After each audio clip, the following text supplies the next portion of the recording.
नमस्कार बंधुगण आमे शुणिबाकु जाउछि व्यासकवि फकीरमोहन सेनापतिଙ୍କ लिखित 6 माण 8 गुंठ उपन्यास। से जणे ओडिया लेखक ओ तत्कालीन ईस्ट इंडिया कंपानी अधीन कार्यरत जणे देवान थिले। से थिले प्रथम ओडिया आधुनिक क्षुद्रगल्प रेवतीर लेखक।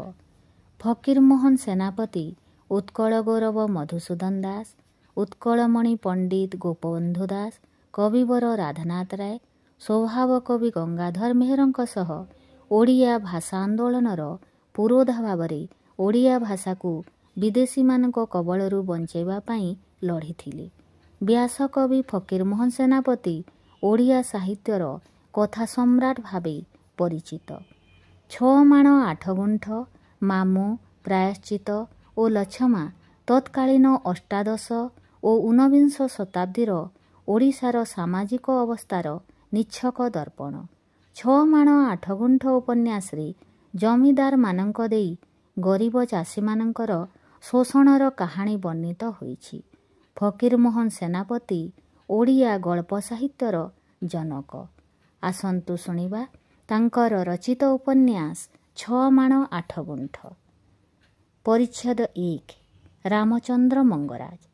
रामचंद्र मंगराज जणे मफसल जमीदार मध्य महाजन। नगद टंका कारबार ठारू धानर महाजनी बेसी। शुणा जाए आड़े दीर्घे चारिकोण मध्यरे आउ काहारी कारबार चले नाही। लोकटी बड़ धार्मिक। वर्ष मध्यरे 24टा एकादशी, 40टा थिले मध्य गोटिए जे छाड़ पड़ंता एकथा आम्भे माने कहिबाकू अक्षम। एकादशी दिन तुलसी पत्र जलमात्र अवलंबन। से दिन उपरोली मंगराजंकर जगा भंडारी कथा कहू कहू कही पकाइथिला। प्रति एकादशी दिन संज बेले द्वादशी पाउणा सकाशे सान्तंक शोइबा घरे सेरे दूध, दिसु खई, नबात, पाचिला कदली रखा जाइଥାଏ। से द्वादशी दिन बड़ी सकाळे तुच्छा बासन माजे। एकथा शुणी जना केते मुह चाहा चही होई मुरुकी मुरुकी हसीथिले। जणे कही पकाइला, डुबी करी पानी पीले महादेवंक बाप भी जानी पारिबे नाही। ए कथार अर्थ सफा बुझागला नाही। मात्र आम्भे माने अनुमान करिनेलु एहा निंदुकर कथा। से कथा छाड़, बरंच आमे माने सान्तंक सपक्षरे ओकिलाती करिपारु। भाण्ड शून्य हेबा कार्यटा जे मंगराजंक द्वारा अनुष्ठित होइअछि एथिर चाक्षुष साक्षी काहीं? शुणिबा कथा, अनुमान कथा प्रमाण रूपे ग्रहण करिबाकू आम्भे माने निहाती नाराज। अदालतर हाकिम मानकर तो एही राय। आउ गोटिए कथा देख, विज्ञान शास्त्र कहे जलीय पदार्थ सबु बाष्पाकार होई उड़ी जाए। दूध तो जलीय पदार्थ। जमीदार घर दूध बोली विज्ञान विधि डरिब परा। पुणी से घरे मूषा, चुचुंद्रा, चुटिया थिला। छार पोक मशा माछी अबा केउ घरे न थांती। पेट पाटणा पाई जगथर समस्त प्राणी धाउछंती। विशेष रे सेमाने मंगराजंक परी हरिभक्त विलास ग्रंथ महात्मा शुणी नाहंती। एथको मंगराजंक धर्मनिष्ठा प्रति संदेह करिवा महापाप बोली विचार करू। आहुरी मध्य पार्श्ववर्ती घटना मानक प्रति नजर रखिबा निमंते प्रमाण आईन रे विचारक मानक प्रति विशेष विधि अछि। मंगराजे उषुना छुअंती नाही। माछ सुकुआ कथा छाड़, द्वादशी दिन ब्राह्मण भोजन कराई तही उतारे पारणा करती। मंगराजे भारी हुसियार लोक। एई ब्राह्मण भोजन रूप महत् कार्य केते विघ्न घटी पारे। एथि सकाशे जणे केउटको माणे ओ जणे गुड़िया को माणे एपरी 2 माण जमी खंजी देइछंती। द्वादशी दिन भोरु केउट 2 नौती चूड़ा ओ गुड़िया 20 पड़ गुड़ दाखल करी जाए। गोविंदपुर शासन घर ब्राह्मण समेत निमंत्रित होई आसंती। बेଳ 6 घड़ी मध्यरे ब्राह्मण भोजन होई जाए। मंगराज स्वयं ब्राह्मण मानकु परिवेषण करती। थरे पत्रे चूड़ा गुड़ लगई देई मंगराजे उच्च पाटिरे हाथ जोड़ी कहती, गोसेई माने कहंतु ଆଉ କିଛି ଲୋଡ଼ା କି ନାହିଁ? ଢେର ଜଳପାନ, ଢେର ଗୁଡ଼ ଅଛି। ମାତ୍ର ମୁଁ ଜାଣେ ଆପଣମାନଙ୍କ ଆଖି ବଡ଼, ପେଟ ସାନ। ଆପଣମାନଙ୍କ ପେଟକୁ ବଳି ପଡ଼ିଲାଣି। ଏଥି ଉତ୍ତାରେ କୌଣସି ପେଟ ବିକଳିଆ ବ୍ରାହ୍ମଣ ଜଳପାନ ମାଗି ବସିଲେ ସାଆନ୍ତେ 3 ଆଙ୍ଗୁଳିଆ 5-7 ପୁଞ୍ଜା ଚୂଡ଼ା ଧରି ପତ୍ରକୁ ଫୋପାଡ଼ି ଦିଅନ୍ତି। ତହିଁ ଉତ୍ତାରେ ଗୋସାଇଁମାନେ ପୂର୍ଣ୍ଣ ହେଲା କହି ଲମ୍ବା ଲମ୍ବା ହାକୁଟି ମାରି ଆଶୀର୍ବାଦ କରି ପତ୍ର ଛାଡ଼ନ୍ତି। ବ୍ରାହ୍ମଣ ଭୋଜନ ଉତ୍ତାରେ ଯେଉଁ 1 ନଉତି ଚୂଡ଼ା ଓ ଅଧାଅଧି ଗୁଡ଼ ବଳି ପଡ଼େ, ତାହା ଭକ୍ତିପୂର୍ବକ ମଙ୍ଗରାଜେ ସେବା କରନ୍ତି। ପାଠକ ଆପଣ ପଚାରିବେ, ନଉତିଏ ଚୂଡ଼ାରେ 27 ଜଣ ବ୍ରାହ୍ମଣଙ୍କ ପେଟ କିପରି ପୂରିଲା? ହରି ବୋଲ ଭାଇ, ହରି ବୋଲ।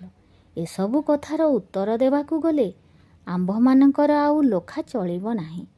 ଯୀଶୁଖ୍ରୀଷ୍ଟ 2 ଖଣ୍ଡ ରୁଟିରେ 1200 ଲୋକ ଖୁଆଇଲେ। ପୁଣି 4 ପାଛିଆ ବଳି ପଡ଼ିଲା। କାମ୍ୟକ ବନରେ ଶ୍ରୀକୃଷ୍ଣ ଦୁର୍ବାସାଙ୍କ 12,000 ଶିଷ୍ୟଙ୍କର ପେଟ ଟିକିଏ ଶାଗରେ ପୂରାଇ ଦେଇଥିଲେ।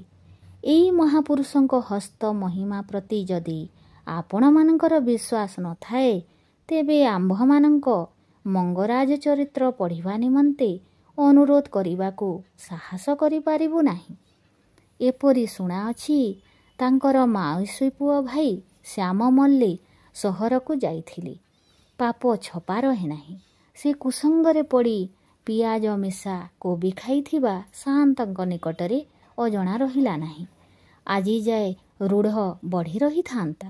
ମଙ୍ଗରାଜେ ଖୁବ୍ କମ୍ ଖରଚରେ ଅର୍ଥାତ୍ ଶ୍ୟାମଙ୍କ 1.5 ବାଟି ପୈତୃକ ଲାଖରାଜରୁ 15 ମାଣ ଜମି ମାତ୍ର ନେଇ ଖଲାସ କରିଦେଲେ।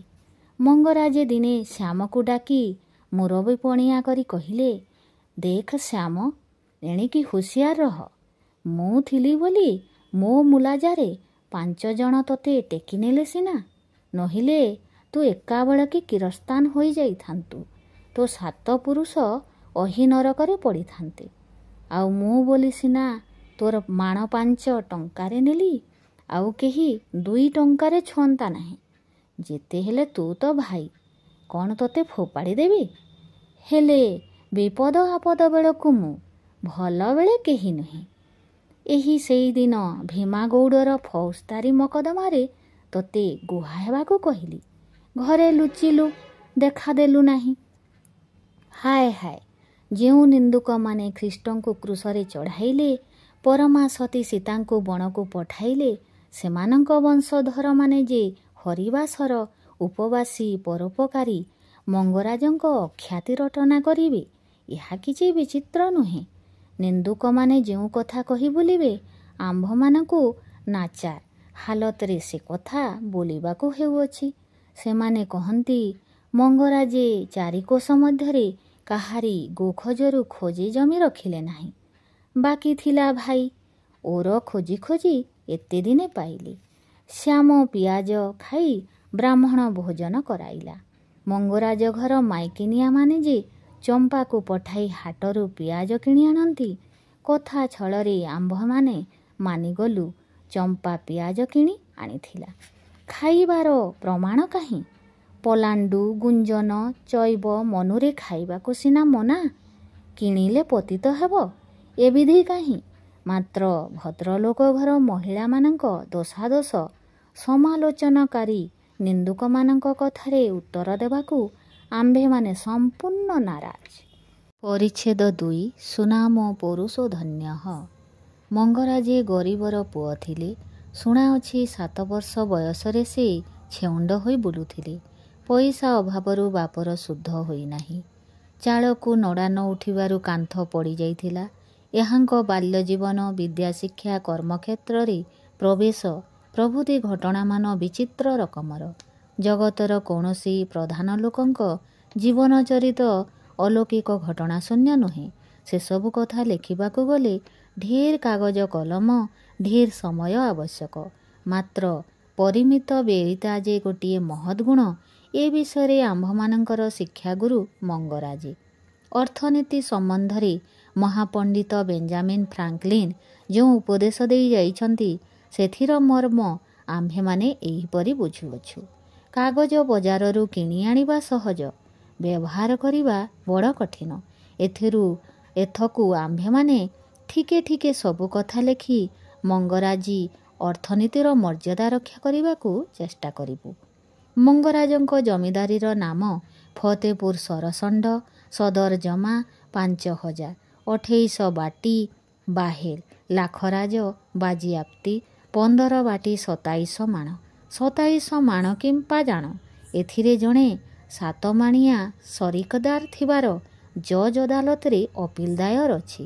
ଲୋକେ କହନ୍ତି 40-50 ହଜାର ଟଙ୍କା ମହାଜନୀରେ ଖେଳୁଅଛି। ବଡ଼ ଲୋକ ଘର କଥା ବଡ଼ ଶୁଭେ। ଆମ୍ଭେମାନେ ଅନୁମାନ କଲୁ 15,000ରୁ ବେଶୀ ନୁହେଁ। ମିଥ୍ୟା କଥା କହିବା ଆମ୍ଭମାନଙ୍କର ଧର୍ମ ନୁହେଁ। ଇନକମ୍ ଟିକସ ଇଲାକା ପିଆଦାଠାରୁ ଶୁଣି ଏକଥା କହୁଅଛୁ। ଧାନ ମହାଜନୀ କାଗଜ 20 ବରଷ ହେଲା ରଫା ହୋଇନାହିଁ। ଏଥକୁ ସଠିକ ହିସାବ ଦେବାକୁ ଅକ୍ଷମ। ଗଲା ଅଙ୍କ ଶୁନିଆ ବାହାରେ ଧାନ ଘରିଆ ଯେଉଁ ପାଞ୍ଜି ଦାଖଲ କରିଥିଲା, ସେଥି ମଥୋଟରୁ ଆମ୍ଭେମାନେ ଜାଣୁଅଛୁ ଯେ 2007 ଭରଣ 15 ନଉତି 6 ବିଶ୍ଵା 2 କାଣି ଧାନ ଅମାରରେ ଜମା ଅଛି। ଘର 5 ପରସ୍ତ, 3 ପରସ୍ତରେ 3 ପୁଅ, 1 ପରସ୍ତରେ ସାନ୍ତ ସାନ୍ତାଣୀ ଓ ସାନ ଝିଅ ମାଳତୀ ଥାନ୍ତି। ବାହାର ପରସ୍ତ କଚେରୀ। କଚେରୀ ଘରର 5 ଶ୍ରେଣିଆ ଶ୍ରେଣୀପଟାରେ ବାଘ, ହାତୀ, ବିରାଡ଼ି, ରାଧାକୃଷ୍ଣ, ମାଙ୍କଡ଼ ଖୋଳା ଯାଇଅଛି। କାନ୍ଥ ସବୁରେ ନୀଳ, ଶୁକ୍ଳ, ରକ୍ତ, ହରିତ, ପାଟଳ ବିବିଧ ରଙ୍ଗରେ ପଦ୍ମ, କହ୍ଲାର, କୁସୁମ, ମାଳତୀ, ପୁଷ୍ପମାଳା, ବାନର ଯୂଥ, ରାକ୍ଷସ ଶ୍ରେଣୀ ସମ୍ବଳିତ ରାମ ରାବଣ ଯୁଦ୍ଧ ପ୍ରଭୃତି ପୌରାଣିକ ଘଟଣାମାନ ଅଙ୍କିତ ରହିଅଛି। ରାଜପୁତନାର କୌଣସି ସ୍ଥାନରେ ଗୋଟିଏ ଉଲଙ୍ଗ ସ୍ତ୍ରୀମୂର୍ତ୍ତି ଦେଖି ଟଡ୍ ସାହେବ ଅନୁମାନ କରିଅଛନ୍ତି ଭାରତର ପୂର୍ବକାଳରେ ଅଙ୍ଗନାମାନେ ଉଲଙ୍ଗ ଥିଲେ। ହାୟ ହାୟ, ଆମ୍ଭେମାନେ ମଙ୍ଗରାଜଙ୍କ କାନ୍ଥର ଚିତ୍ର ଦେଖାଇ ସାହେବଙ୍କ ମୂର୍ଖତା ଦୂର କରିପାରିଲୁ ନାହିଁ। ଭିତ୍ତି ଚିତ୍ରିତ ସଖୀମଣ୍ଡଳୀ ପରିବେଷ୍ଟିତ ରାଧିକାଙ୍କର ଗେରୁ ରଙ୍ଗର ହାଣ୍ଡିକଳା ବୁଦାଟାର ଘାଗରା ଦେଖିଲେ ଅବଶ୍ୟ ସାହେବଙ୍କର ମୂର୍ଖତା ଓ ଭ୍ରାନ୍ତି ବିଦୂରିତ ହୋଇଥାନ୍ତା। ଏହି ସମସ୍ତ ଚିତ୍ର ଅଙ୍କିତ କରାଇବା ନିମନ୍ତେ ଅନ୍ୟ ଦେଶରୁ ଚିତ୍ରକାର ଲୋଡ଼ିବାକୁ ହୋଇନାହିଁ। ସମସ୍ତ କାର୍ଯ୍ୟ ଚମ୍ପାଙ୍କର ସ୍ୱହସ୍ତ ସମ୍ପାଦିତ ଅଟେ। ଚମ୍ପା ଇତି ପ୍ରକାର ପଶୁର ଛବି ଚିତ୍ର କରିପାରେ ଯେ ସେପରି ପଶୁ କଲିକତା ଜୁଲୋଜିକାଲ ଉଦ୍ୟାନରେ ତୁମେ ଖୋଜି ପାଇବ ନାହିଁ। ମଙ୍ଗରାଜ ଉଆସ ଲଗାଲଗି ପଛରେ ଗୋଟିଏ ବଡ଼ ବଗିଚା। ବାଡ଼ି ଦୁଆର ପାଖରେ ଭାରି ଗୋଟିଏ ପୋଖରୀ। ପୋଖରୀ ଚାରିପାଖରେ ନଡ଼ିଆ ଗଛ, ତାହା ପଛକୁ କଦଳୀ, ପଣସ, ଆମ୍ବ, ଓଆଉ ଗଛ। ବଗିଚା ପଘାର ଚାରିପାଖେ ସୁନାର ଖାଇ, ବାଉଁଶ ବାଡ଼ ପ୍ରାଚୀର ପରି ବେଢ଼ି ରହିଅଛି। ମଙ୍ଗରାଜଙ୍କ ପରି ନିଃସ୍ୱାର୍ଥ ଲୋକ ଦୁନିଆରେ ଅଳ୍ପ ଦେଖିବ। ତାଙ୍କର ସବୁ କାର୍ଯ୍ୟ ପରୋପକାର ନିମନ୍ତେ। ସାଆନ୍ତାଙ୍କ ଏହି ବଡ଼ ବଗିଚାଟି ଗୋବିନ୍ଦପୁର ହାଟର ସ୍ଥିତି ଓ ଉନ୍ନତିର ମୂଳାଧାର ଅଟେ। ବଗିଚାର ନଡ଼ିଆ, କଦଳୀ, ବାଇଗଣ, କଖାରୁ, ଖଡ଼ାଠାରୁ ଲଙ୍କା ମରିଚ ପର୍ଯ୍ୟନ୍ତ ନ ଯାଉଥିଲେ ହାଟର ଏଡ଼େ ଜାରି ଦେଖନ୍ତ ନାହିଁ। ସାଆନ୍ତାଙ୍କ ବଗିଚାର ପରିବା ବିକା ନ ସରିଲେ ଆଉ କାହାରି ବିକିବାର ଅଧିକାର ନାହିଁ। ସେ ତ ଠିକ୍ କଥା। ଭଲ ଜିନିଷ ଗୁଡ଼ାକ ପଡ଼ି ରହିବ, ଖରାପ ଜିନିଷ ଆଗେ ବିକ୍ରି ହେବ, ଏହା ତ ଉଚିତ ନୁହେଁ। ହାଟ ଯେ ନିଜ ଜମିଦାରୀ ମଧ୍ୟରେ ଅନ୍ୟ ଲୋକର ହୋଇଥିଲେ ଅନ୍ୟ କଥା। ସୁନିଆ ଓ ପର୍ବପର୍ବାଣୀରେ ଯେ ସବୁ କଖାରୁ, ବାଇଗଣ, କଦଳୀ ଭେଟି ଆସେ, ସେସବୁ ସଳଖେ ସଳଖେ ହାଟକୁ ଯାଏ। ଚୀନ ଦେଶର ପ୍ରାଚୀର ତୟାର ହେଲା ଉତ୍ତାରେ ସମ୍ରାଟ ଦେଶର ସମସ୍ତ ଇତିହାସ ଲେଖକଙ୍କୁ ଧରି ଆଣି ହତ୍ୟା କରିଥିଲେ। କାରଣ ପ୍ରାଚୀରରେ କେତେ ଟଙ୍କା ଖରଚ ହେଲା କାଳେ ସେମାନେ ଲେଖି ପକାଇବେ। ଏଥକୁ ଆମ୍ଭେମାନେ ସମ୍ରାଟଙ୍କୁ ନିରହଙ୍କାରୀ ପୁରୁଷ ବୋଲି କହୁ।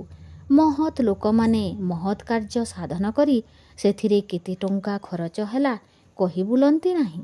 ମଙ୍ଗରାଜଙ୍କୁ ପଚାର, ଆପଣଙ୍କ ନଅରବନାରେ କେତେ ଟଙ୍କା ଲାଗିଲା? ଉତ୍ତର, ଢେର ଟଙ୍କା, ମୁଁ ସେଥିରେ ସରିଗଲି। ପାଠକ ନିରାଶ ହେବେ ନାହିଁ, ଅଧୀର ହେବେ ନାହିଁ। ପ୍ରତ୍ନତତ୍ତ୍ୱ ବିଦ୍ୟାଳୟରେ ସବୁ ପୁରୁଣା କଥାର ଠିକଣା ଲାଗିଯାଏ। 900 ବର୍ଷର ଉତ୍ତାରେ ଜଣେ ସାହେବ ଆସି ପୁରୀ ମନ୍ଦିର ତିଆରିରେ କେତେ ଟଙ୍କା ଖରଚ ହେଲା ତାହା ହିସାବ କରି ତାଲିକା ଦେଖାଇଦେଲି। ମଙ୍ଗରାଜଙ୍କର ଲେଉଟିଆ ଶାଗ ବିକ୍ରି ପର୍ଯ୍ୟନ୍ତ ପତ୍ର ରହିଅଛି। ଘର ତିଆରି ଖରଚର କି ହିସାବ ମିଳିବ ନାହିଁ। ଦେୱାନ ଗଙ୍ଗା ଗୋବିନ୍ଦ ସିଂଙ୍କ ମାତୃକ୍ରିୟା ପରି କ୍ରିୟା ଭାରତବର୍ଷରେ ଆଜିଯାଏ କେହି କରିନାହିଁ। ବଙ୍ଗଳା ହାତର ସମୁଦାୟ ଜିଲ୍ଲାର କିଲ୍ଟର ସାହେବ ଡାଲି, ଚାଉଳ, ମଇଦା, ତେଲ, ଘିଅ, ନଡ଼ିଆ, କଦଳୀ କିଣି ପଠାଇବେ ବୋଲି ବଡ଼ଲାଟ ସାହେବ ସେମାନଙ୍କ ଉପରେ ଚିଠି ଜାରି କରିଥିଲେ। ନବଦ୍ୱୀପର ରାଜା ଶିବଚନ୍ଦ୍ର ସେହିପରି ମାତୃକ୍ରିୟା କରିବାକୁ ଇଚ୍ଛା କରି ଖରଚର ଡାକ ମାଗି ପଠାଇଥିଲେ।